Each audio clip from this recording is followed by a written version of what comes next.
can also do is that even after getting into a job or doing our work, what we can do is there are initiatives being taken by companies, CSR initiatives.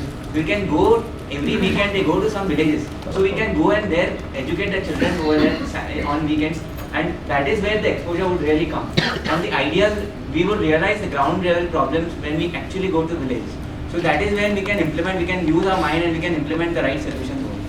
This scheme has already been implemented, like all the urban mills and everyone who exports their products to the Zara and everyone, they need to make sure that the child is not employed in there. That then only the foreign client will give him the business.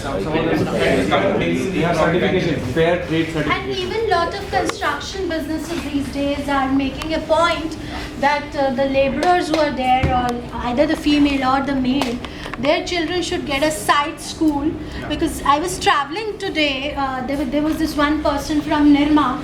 He told me that he's working as a contractor and he has made it a point that on the side there is a school, non-formal education kind of a school for the children of the laborers, so that they are not forced into child labor.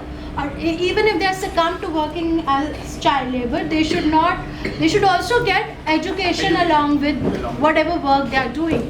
Because it's very easy to say don't work. We in a closed room can dictate don't work. But who is going to cater to their bread and butter? Are we going to cater to their bread and butter?